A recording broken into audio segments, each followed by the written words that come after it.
Good morning and hello to all. Welcome and thank you for joining us for this virtual impact talk on the future of housing. My name is Tim Kawahara, and I am the Executive Director of the UCLA Ziman Center for Real Estate, which is a joint research center of the UCLA Anderson School of Management and the UCLA School of Law. First and foremost, we very much hope that all of you and your loved ones are safe and well. COVID-19 has obviously disrupted our lives in significant and unprecedented ways. And this program is no different. It was actually scheduled to occur in person at UCLA as part of UCLA Anderson's Impact Week, organized by Impact at Anderson and the Anderson Student Club Net Impact. But we were very pleased to be able to reorganize and offer it remotely. And just a quick note, all of these virtual impact talks are available and can be found on the Anderson YouTube channel. So we have assembled an exceptionally expert and engaging group of panelists for this discussion, and I would like to briefly introduce them. First, we have Greg Comanor, who's a partner at Daylight Development. You'll learn more about his business and his business model. Greg is a UCLA Anderson MBA. Then we have Dafna Kaplan, who is the co-founder and CEO of Cassette. She's also a UCLA Anderson MBA. Then we have Ben Stapleton with us he's the executive director of the U.S. Green Building Council Los Angeles chapter. Ben is an undergrad at UCLA, and then he temporarily lost his mind, I think, and went to grad school across town somewhere. And then, of course, we have Prophet Walker, who's the co-founder and CEO of Treehouse Living. Prophet did not go to UCLA, but we are certainly making him an honorary Bruin this morning. Just in framing the remarks, there are a few overarching themes that drive the need for innovation in housing. And most significantly among them is the acute shortage of housing supply and the lack of affordable housing that goes along with it. We are truly in an affordable housing crisis in California, which will only be exacerbated by COVID-19. Most Californians pay a disproportionate amount of their household income on housing. Many are pushed into homelessness, and homeownership rates are historic low in the United States. This and other factors have forced us to consider how to build the housing we desperately need and do it cheaper, faster, better, responsibly, and equitably, which was the theme for this particular conversation. This includes looking at innovation in business models, in building materials, housing construction, urban design, sort of the work, live, play mantra, sustainability, technology, financing structures. And so with that said, those framing remarks, let's get started directly with our panelists. And I'd first like to call on Dafna, who's in the modular and prefabricated home space. And of course, this is an exciting new technology which reduces costs, particularly as this industry matures, shortens construction time. You're able to have better quality control on the production side because these homes are actually being built in factories. And so with that, I'd like to turn it over to Dafna. Dafna.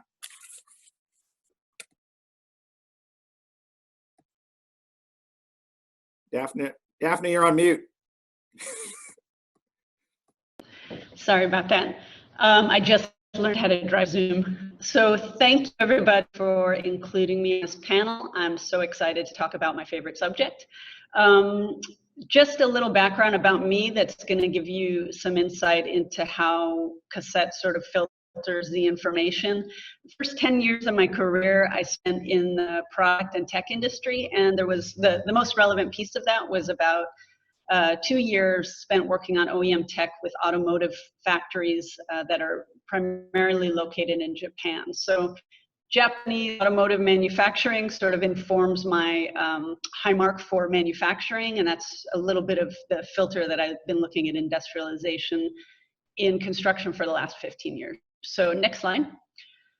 So my co-founder and I started a company last year called Cassette. We are excited about all things industrialized when it comes to construction.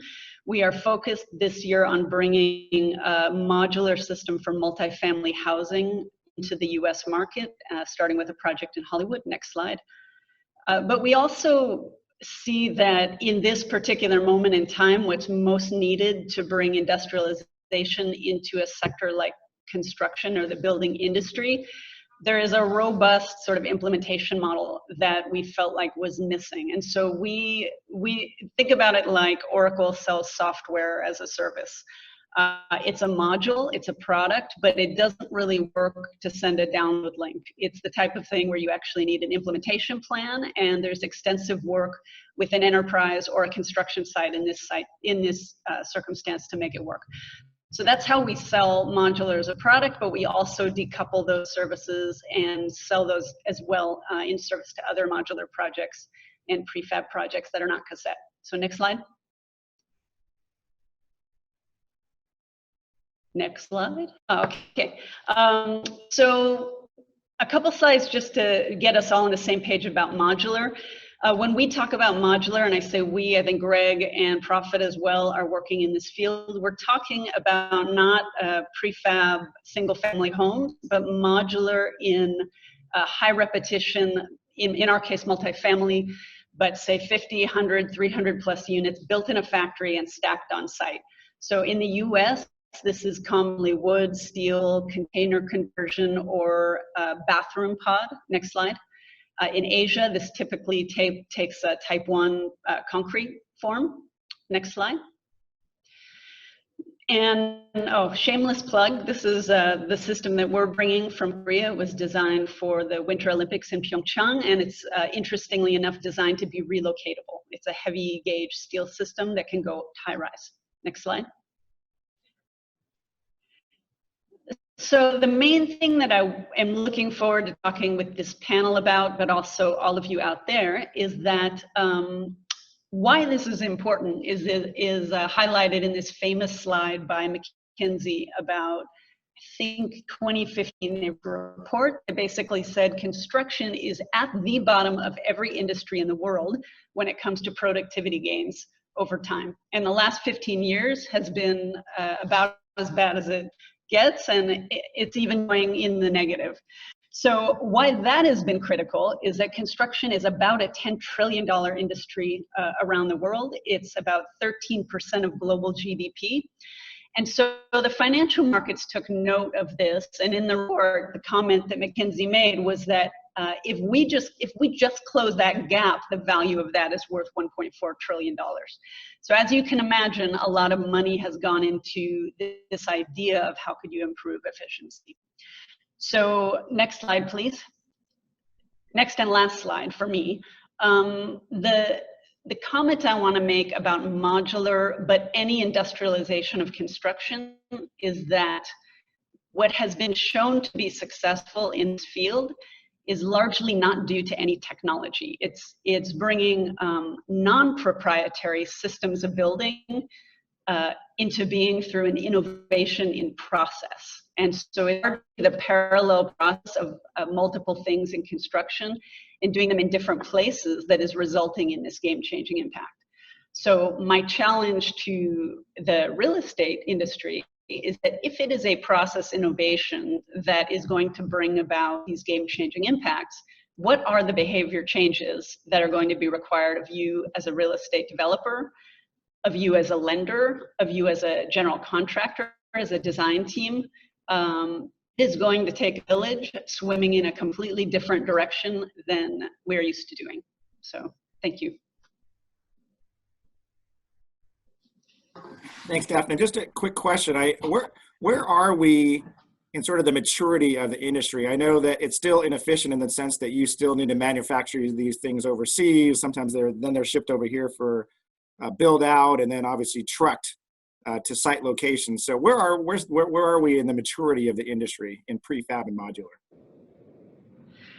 Well, maturity can mean two things. In terms of penetration, there's about a 3% penetration in the multifamily sector in the US of modular construction. So that, to me, that's anemic, but it's also hopeful in that I think in the last year there's been a doubling.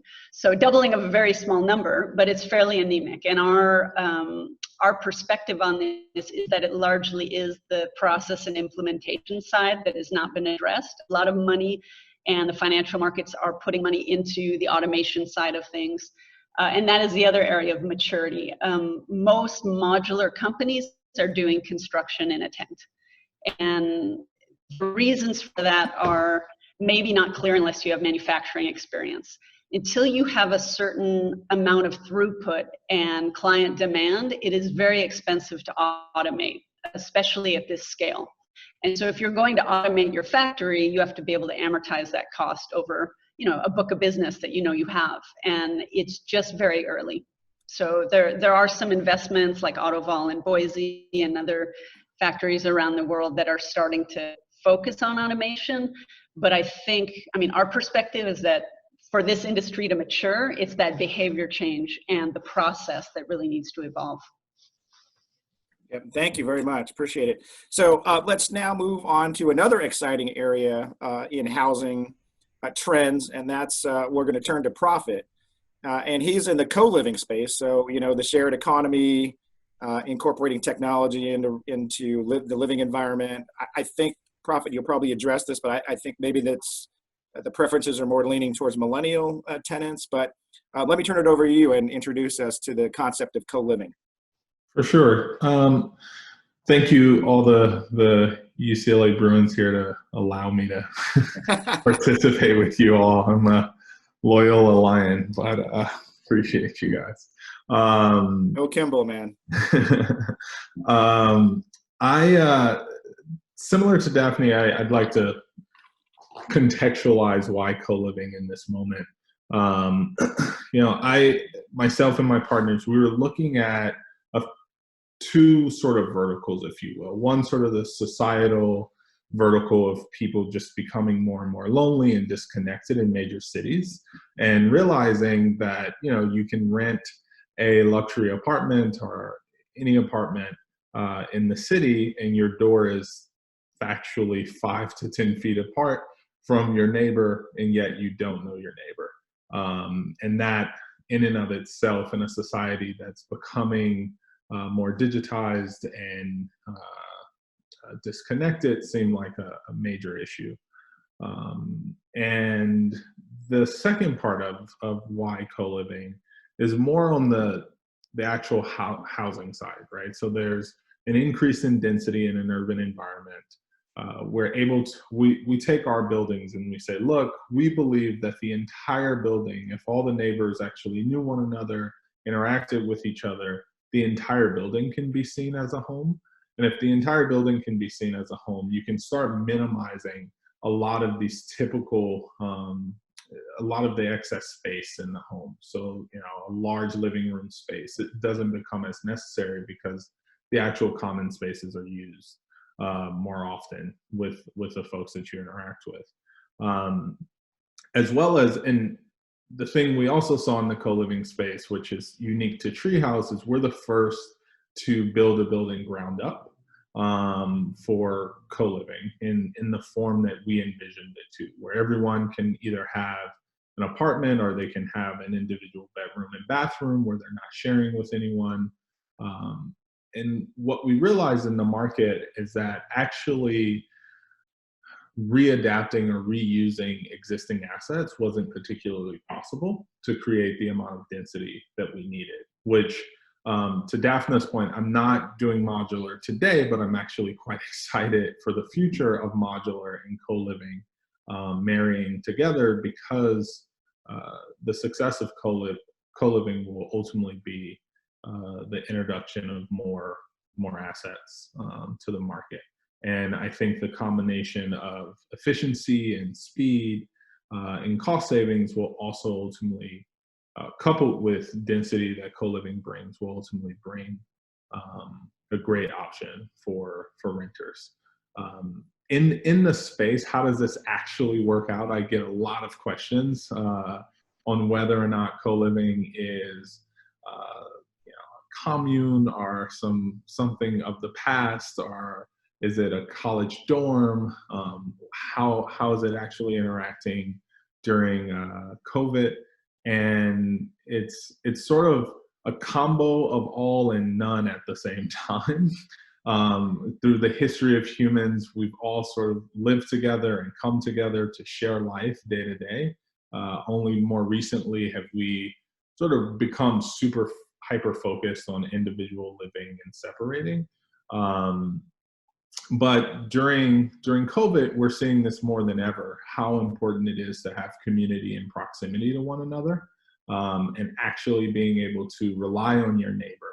You know, my parents may live in, you know, New York, and I can't really help them. And during a time like this, and they need their neighbors, and I need my neighbors. And so introducing technology and platforms for tenants to interact with and communicate with each other. On this particular slide, you're seeing actual things happening in our building. Like there's a woman, Michelle, who literally jarred up soup and salad for all the other residents in the building, and just sat it in the main dining hall and said, have at it. Art projects still taking place, people sitting on the beautiful roof deck, socially distant, but still able to connect. Can you go to the next slide? This is the dining hall in the space, where pre-COVID, you know, we'd have 60 to 70 people every single Sunday come and hang and cook together and just really enjoy each other. Next slide. This is just a beautiful picture. You can't quite tell, but this is our cafe. We call it our central perk. Right when you walk into the building, residents and who have now become friends come here. They stop off here right when they get off work and just check in with each other. And it brings a greater quality of life as well. Next slide. And this is what a typical bedroom bathroom configuration looks like, right? So it's a typical bedroom, much larger, probably more of the master. Everyone has their own AC unit. It's soundproofed. You have your own bathroom. And so for folks who are, to the question of whether it's millennials or not, we're actually seeing a wide variation in age here.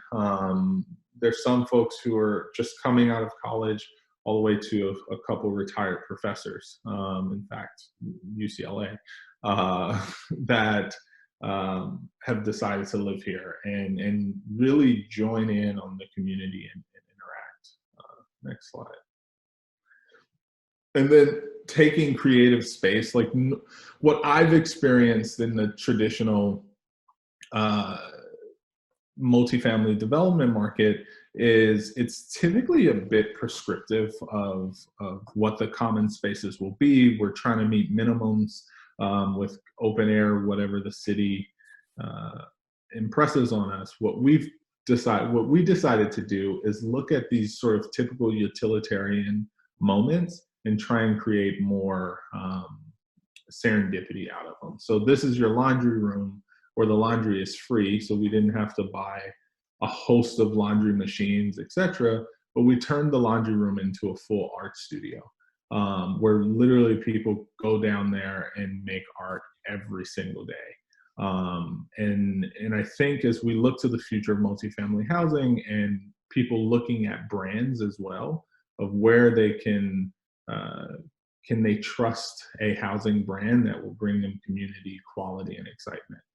I think the future, and hopefully we couple that with modular and build quickly. Yeah. And next slide. Lastly, yeah, this is just another shot of our roof.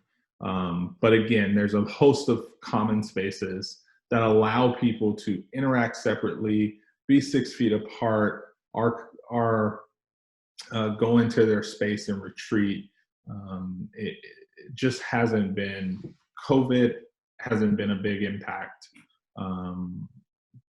to communal living in our space. And I think the future we'll see here of people wanting community in proximity with one another will be vast. So that's Treehouse for now. Thank you, Prophet. It's really interesting. I mean, I was on moderating another panel on Monday, and we were sort of trying to figure out anything that's communal or has co in front of it, like, will there be appetite for that type of product, post COVID-19? But it sounds like you're making the opposite argument, is that actually folks want the social support network. They're connected by technology. And to be clear, in these co-living environments, it's the shared space, the communal space is obviously shared, but actually everybody has their own unit, which, you know, if there were an unfortunate positive case of COVID-19 in a co-living, they would simply quarantine in their particular unit. That's exactly right. Yeah, we've had people. Luckily, we've had no one that's had COVID, but there's been a couple scares where someone was sick and you know, they were tested and turned out they didn't have COVID or the antibodies, but they quarantined. We created a quarantine unit in the space that in case someone really needed to be tucked away. And when that one person was sick and was quarantined, you know, the community checked on them and their neighbors. It's really getting to know your neighbors and your friends is ultimately a benefit in moments like this. So we're seeing it online every day, right? The human spirit has shown itself every single day that we refuse not to be connected to one another. And so I just don't think that changes. I think having thoughtful space that allows distance, that allows comfort and interaction, and you know, familiarity will be important, but I don't think people are going to run away from each other. Yeah, you know, it's interesting. I've heard from folks who've lived in these communities and developers who put them together, and it's not necessarily, you know, the driving force isn't necessarily the lower cost, rental cost, but it's actually that you are gaining this social network, which seems to be one of the, you know, the key factors in driving tenants to, you know, attracting to this type of product. So thank you very much. Let's turn now to Ben Stapleton. Ben, as I mentioned, is with the U.S. Green Buildings Council. Many of you have probably heard of LEED. USGBC is the organization that oversees LEED accreditation. And they're really at the forefront of not just certifying buildings to be green, but also thinking about issues, you know, building materials, green building in general. A lot of it is driven by technology, but let's hear a little bit about the sustainability side of things from Ben. Thank you, Tim, and really appreciate the opportunity to be here. So the U.S. Green Building Council, you know, I run the LA chapter. We're actually an independent organization from USGBC National. And I appreciate that distinction because I think a lot of our issues here in Southern California are different than many of the sustainability issues and building issues in other places around the world, although many of them are also the same. And our mission is really focused on accelerating sustainability in the built environment in our region. And, you know, what we're talking about today in terms of the future of housing, you know, I think there's a lot of lessons learned that we can take away from the crisis we're experiencing now, especially around, you know, long-term occupant health and using this as an opportunity to focus on, you know, how do our spaces impact us as people? You know, when it comes to any building, but in particular housing, we have an opportunity now to dive deeper and look at our indoor air quality, look at the materials that we're using, look at the natural light we have in our spaces, look at the access to nature that we have, and you know, so many things that Prophet hit on in terms of you know, benefits of living in a community and having connection to other people. It's important for us to really focus on those as we look at how do we build the housing in the future, how do we provide the opportunity to support the health of the people who are living in our buildings, occupying our buildings. And you know, when I think about the future of housing, I see the opportunity to have transparency around materials in a way we haven't had before. I see a dramatic need to push down cost, and you know, that's why modular and other solutions bring a lot to the table. And part of that also is on the energy side. You know, we look at the costs that it takes to operate these assets, and we have an opportunity to drive those costs down as well. And you know, I think our goal, you know, I don't know where we're cutting off the future of the housing conversation we're talking about, but you know, the code here in California is really pushing towards net zero in 2030 for residential. There's no reason we can't go beyond that and be net positive, you know, in the future. If you can go to the next slide for a moment. There's a lot going on here, so I didn't have any beautiful pictures like my other panelists because I'm the green building nerd of the crew here. But you know, a lot of things that are happening right now in residential. You know, typically we see things happen in single family homes. And that's where there's an opportunity to create scale, to drive down costs, so this can start to be implemented more in multifamily. And some of the things I just want to point out is that We already have code that's driving towards net zero now. There's a big push to electrify our homes right now. And you can see in the picture here in the lower left-hand corner, there's a reference to air source heat pumps.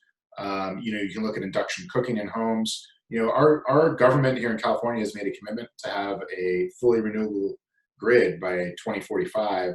So the more we can push to electrify, our homes, multifamily, affordable housing, the more we can push to actually get onto a fully net zero basis as we move to that for our grid as well. And we start to look at things like energy storage and other items that, right now they're cost prohibitive in many situations.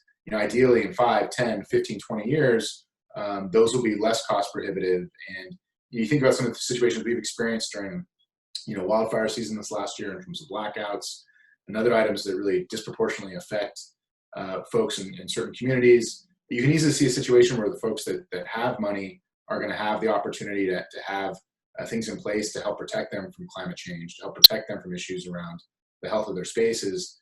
It's important we continue to invest and drive costs down, because we need to make sure that healthy spaces and healthy buildings and sustainable buildings can be available for everyone.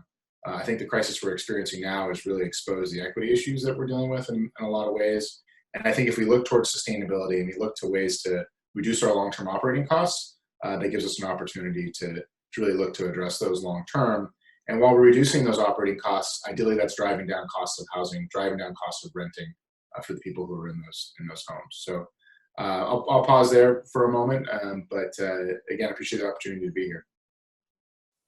Thanks, Ben. And I've read, and I think it's true, that the built environment is actually the largest emitter of carbon in the world. So I definitely need to address that issue if we want to make a dent.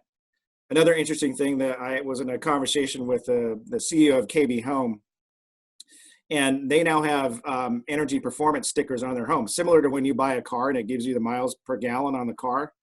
Homes now actually have those stickers on them, and payback periods and things like that. So lots of innovation in this space, and I think the market research has shown that consumers are actually making decisions about how efficient their homes are at the time of purchase. So certainly changing the way we look at buy homes and save energy. So thank you very much for that.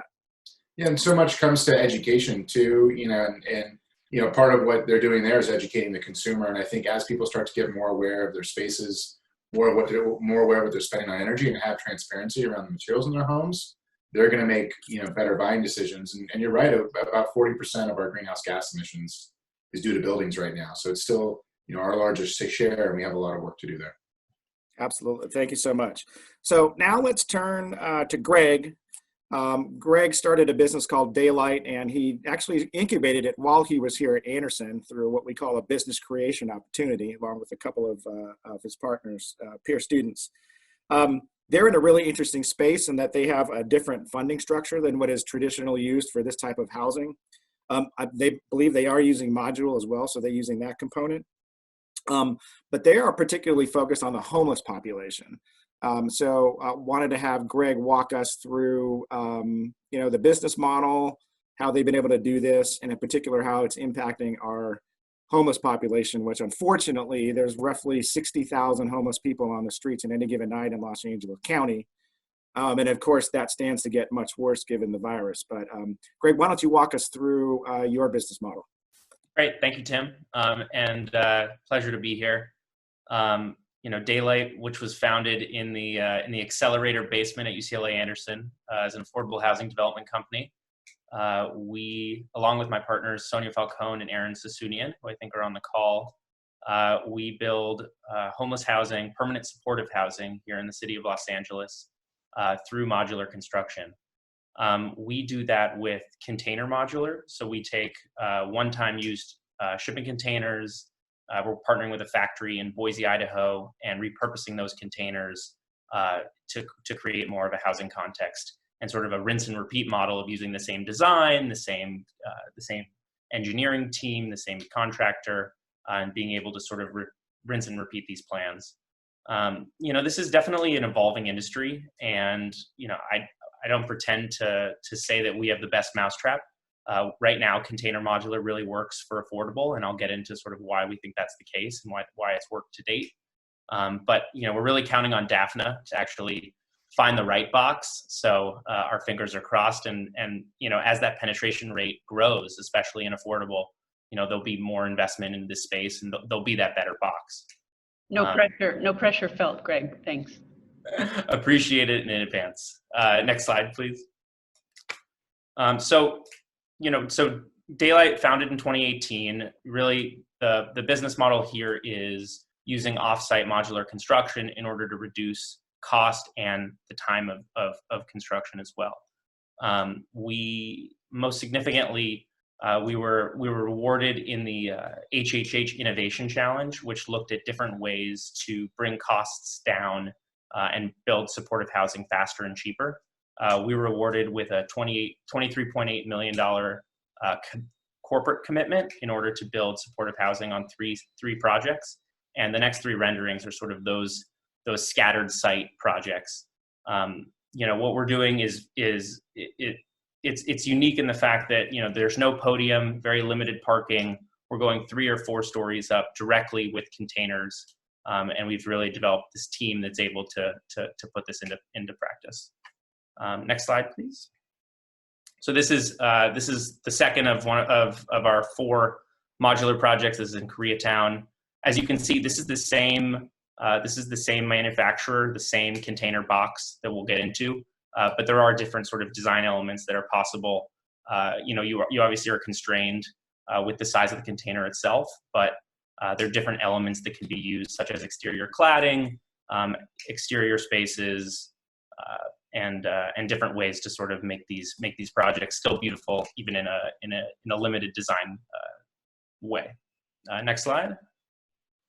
This is the third of our innovation projects. This is a 49-unit 3-story development in North Hollywood for transition age youth. Next slide. So how does this work from our context? We're basically taking 20 by 8 containers and repurposing them into housing units. A studio is 2 20 by 8s, and a 1-bedroom is 3 20 by 8s. As you can see here, the beauty of the container from our perspective is that it really is the structural integrity of the building. We're putting shear wall and different structural elements within the unit itself. But the beauty is once it's trucked onto site and craned and mated, the term that we use, there really isn't much work to do other than utility connections and some of the sort of foundation work, stairs, elevators, landscaping. So we're trying to contain as much work as possible within the factory itself. Why that works so well for affordable is critical for a couple ways. So first of all, in the affordable space, most housing is in a prevailing wage context. So anything that's built off-site is actually exempt from those prevailing wages, and that's a way to keep costs down. In addition, as time is money on these projects, and if you're able to, reduce the construction timeline, obviously there's a lot of cost savings on that front. So on each of these projects, we're estimating a 10-month construction timeline because we're able to simultaneously prep the site while the containers are being fabricated in Idaho. You'll also see, a very uniform design structure between all of our units. All of our units are very similarly designed. We're using the same unit design on all 4 of our projects. So it's basically just sort of a design game of Legos, right? And how you arrange those units together for the specific context. Next slide. And that's kind of what this site plan sort of lays out. So this is a 12,000 square foot site in Van Nuys. This is our 46 unit supportive housing development for women experiencing homelessness. And as you can see, we're Studio 111, our architect here, did a really great job of using containers all 4 stories up to create great open space, great community space, office and supportive service space. And has done a really great job of taking this limited design constraints and being able to build something and design something that's really beautiful and serves this population. So other than construction innovation, we're looking and utilize a plethora of sort of other other innovations and strategies to build supportive housing in a more efficient way. We're utilizing private capital and partnering with family offices that want to make an impact investment in the space. We are using tax credits so that it's an equity light business, but we're able to gather social impact pre-development capital that helps move these projects along. We're also partnering with family offices on sort of guarantee support. So a guarantee support as an impact investment, right? You don't have to put any money out the door, but you help these projects sort of get off the ground and move forward. And I think an interesting innovation that's industry wide that we will continue to see, and I think COVID has sort of been instrumental in pushing this conversation along, is a reallocation of public resources towards housing. The county, has created a Housing for Health program that uses health dollars to get people inside and get people housed, because it's been proven time and time again that it's cheaper to get people inside and provide them care in a housing context than the emergency services that are associated with these individuals when they're just sort of going to emergency rooms or using ambulances and different public services like that. So sort of more preemptive care in a housing context. And then this is not as exciting, but I think it's just as important, but sort of some of the legislative tools that can be used. I think we need to look more deeply at sort of the way we look at zoning for affordable housing. Maybe creating new zones, specifically affordable housing, and increasing the stock of dirt that's available for affordable housing capacity. And then something that's been really unique with the Innovation Challenge is corporate commitments to affordable housing and giving developers, specifically affordable housing developers, the ability to go out and utilize committed public resources to then go find projects. Right, it's more efficient than having to go do everything at risk and then go search for public financing. So a lot there, but I will turn it back over to Tim. Thanks. And how high can you stack shipping containers? We've heard about shipping containers for a long time. Are they stackable? Yeah, so we're going 4 stories. I think we won't go any higher than 4 until we do it. You're limited just by the FAR. Well, I mean, just like, for example, this C2 site, Oatsy's place, we have unlimited height. It's zone C2. So theoretically, if we had a different steel system that was more cost effective, we would be able to go higher. But right now we're really comfortable in that 4-story program. Got it. And then what's unique to this particular product too, maybe you can speak just very briefly about it, is that these are homeless people and they need wraparound social services to stay in housing.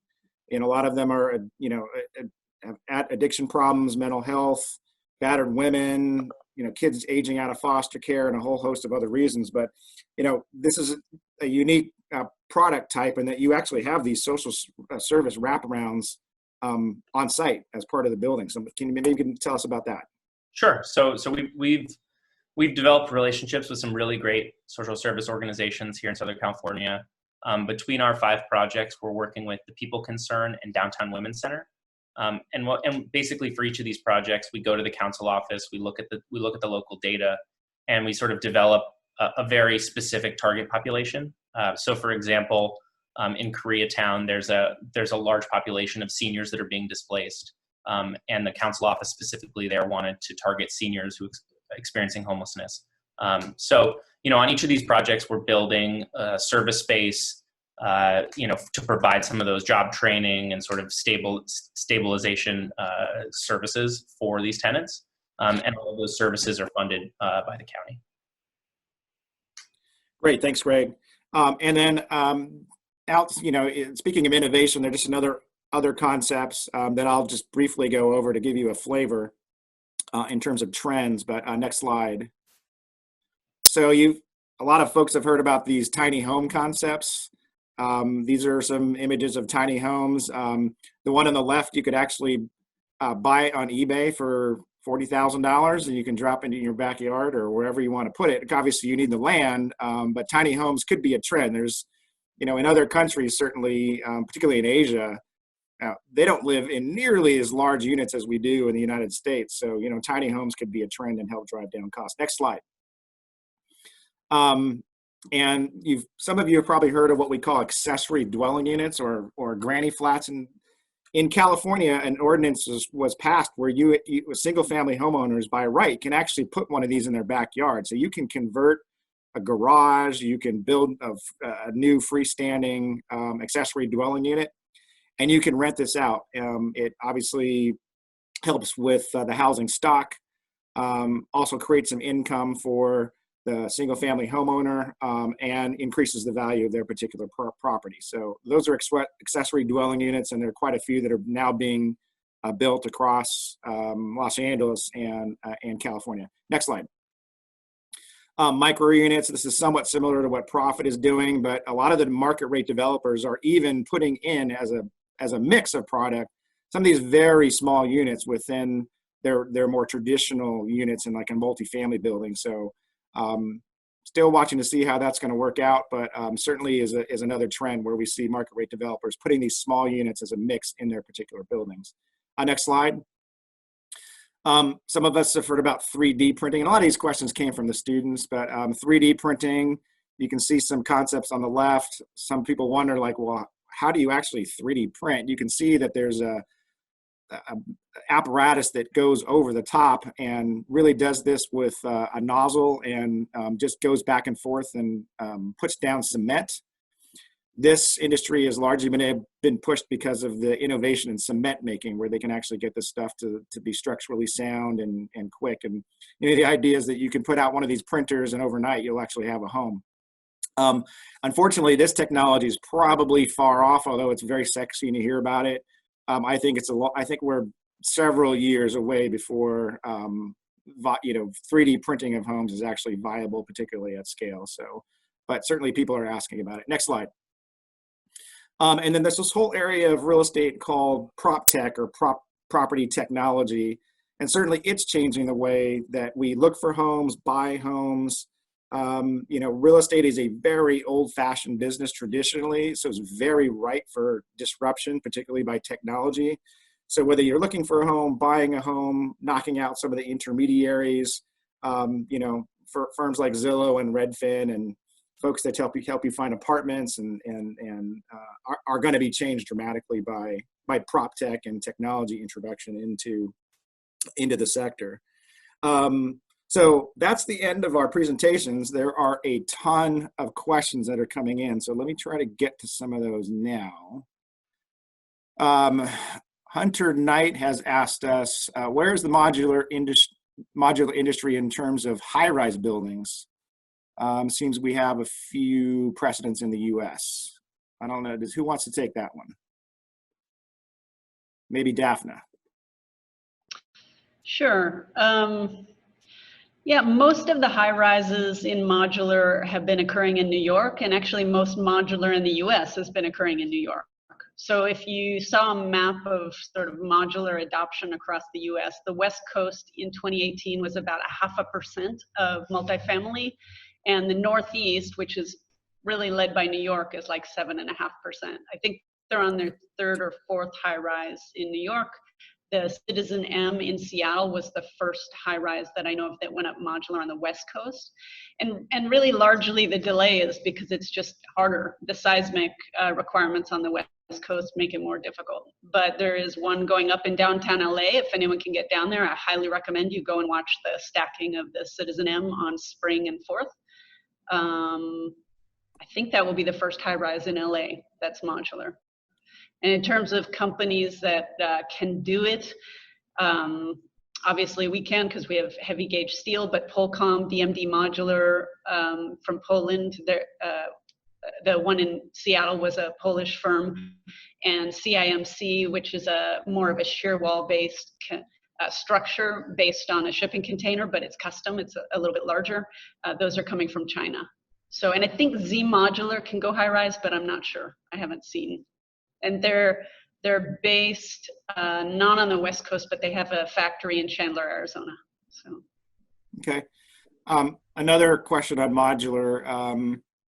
can you please share some light on the financial aspects and benefits of modular construction with help of some real-time projects? And I know for modular, obviously, it shrinks the amount of time. So time is money when you're building. So that's obviously one of them. And then as Greg alluded to, there's this issue of prevailing wage. And I believe that since these things are manufactured off-site, and then, really, you don't need a heavy construction crew, you actually can bypass the prevailing wage mandate. So maybe you guys can speak to that. Sure. So, when we bid out each of our projects on a site work versus modular context, we do see sort of that 20% difference. And that really is that prevailing wage gap, right? Because you just have less site work. It really depends on the product that you're building, right? If most of your building is contained to the box itself and you have limited site work, you will see more of those cost savings. If modular is just one trade in a standard building that you're building, in my opinion, you won't get those same savings. There are other challenges with modular, of course, like some of the coordination and offsite expenses, right? Like getting lenders comfortable with offsite work and sort of the liens associated with that work before it's delivered on site, right? So there are some of these issues that need to be worked out, and that's why we've seen it, in such a positive light in the affordable space, because you have these public lenders that are willing to take more of that risk in order to bring the cost down. So obviously still challenges, but we do see a savings, based on our product. I'll try to speak briefly to it, but it's a very long topic.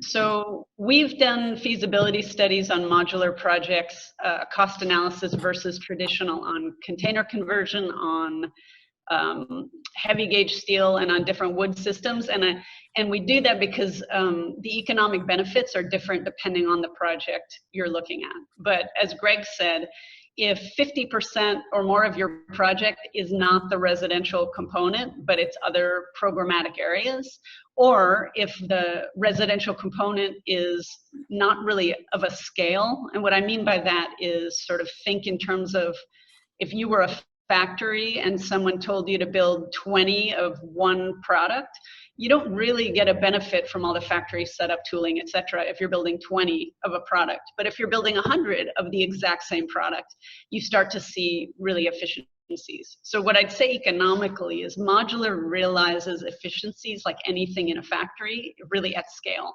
And then the last thing I want to say about cost is that you sort of need to be careful at this moment in time, only because of the breadth and variety of modular systems and delivery.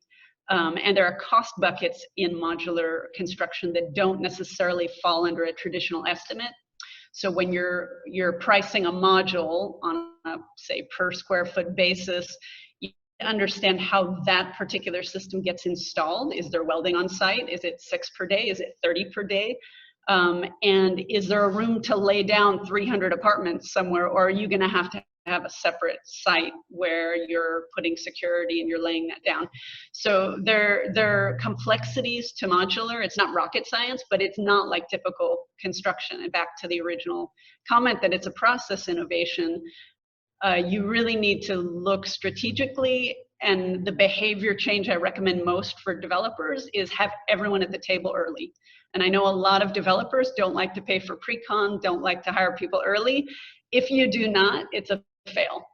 So. Yep. And so we're here in California. Another question: how does that product type perform seismically? It's like anything else; it has to be engineered for its purpose. So. If you think about it, it's redundant, right? You now have your structural wall contained in a unit, and there's a unit right next to it with the same structural wall. So in many ways, it's more rigid, and that creates different issues. So you need a structural engineer, but it's certainly at least as strong. Mm-hmm. Okay, and we actually have a question from our fearless leader, Richard Ziman, the man, the myth, and the question is for you, Greg. Have you run into any union issues with modular construction in Los Angeles? Sure. Well, first of all, it's directly on point, and I don't just say that as a graduate of the Ziman Center. This is something that we've monitored as a potential issue, right? Because the union signed on to some of these public funding programs, and you want to make sure that they have a seat at the table for affordable housing construction. Our projects are small enough where we've really not run into these issues, right? We're anywhere from 25 to 50 units on each of our projects. So it's not like they're losing out on these sort of very large scale union wage projects. If these projects maybe became larger in scale, perhaps, we would look into bringing more of these union jobs for some of the site work. But to date, it's not really been a major issue, though it's definitely on the top of our minds whenever we're having conversations with council offices and different public agencies. Great. And a couple questions for Profit. Kind of putting you on the spot a little bit, but somebody wants to know if you actually live in a co-living unit. And then what's the average length of stay of your tenants? Yes.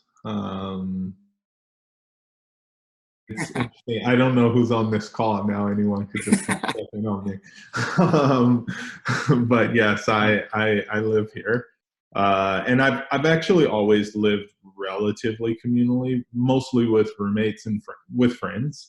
And through the iterative process of both good times and annoyance, we were able to bring some good thinking to our project.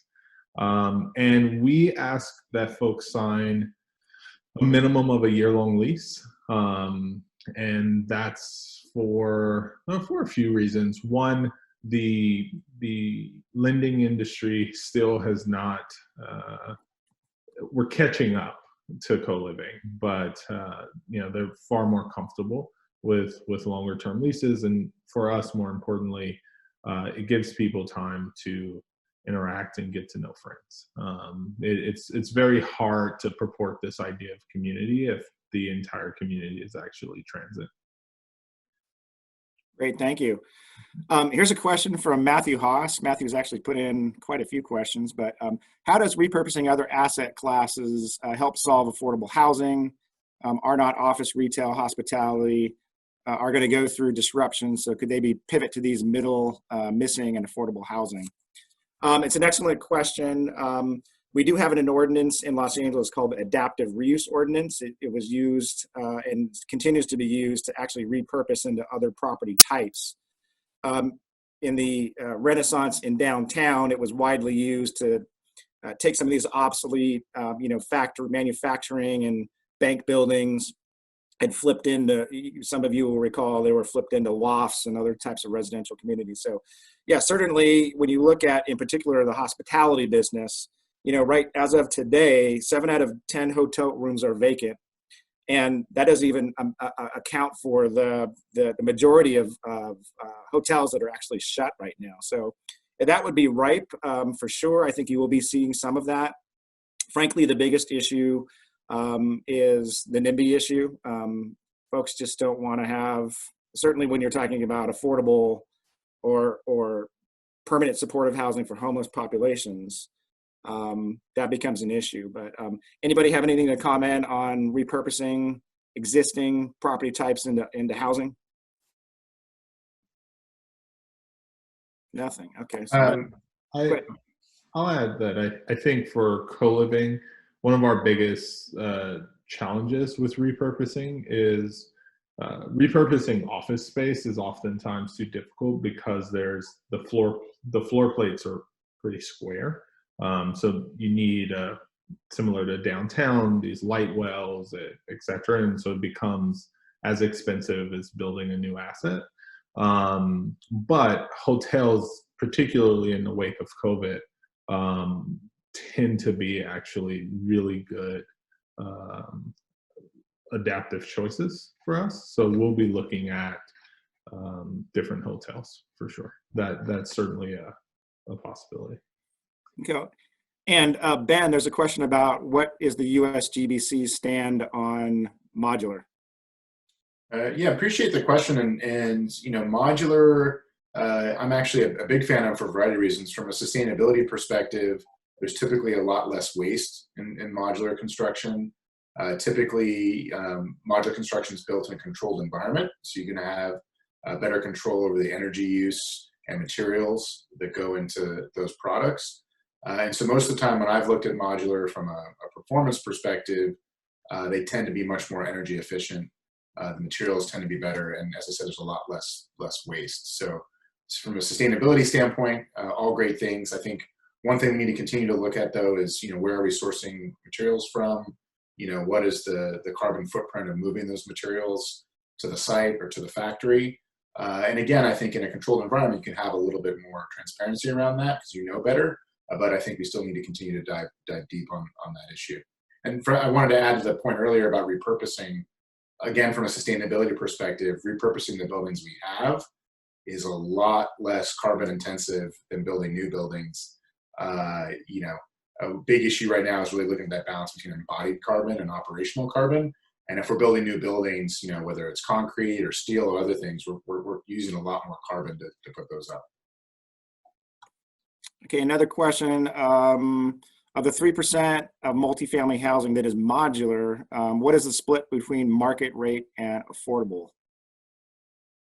And by the way, affordable is, it's not always clear what affordable means. The way we look at it at the Ziman Center is it can be everything from homelessness all the way up to middle income. So when you think about sort of our workforce housing and our average, we would say cop, firefighter, teacher, nurse, really priced out of the housing market in Los Angeles. So, but I don't know if anybody has any idea on the split between market and affordable. Maybe Greg, any idea?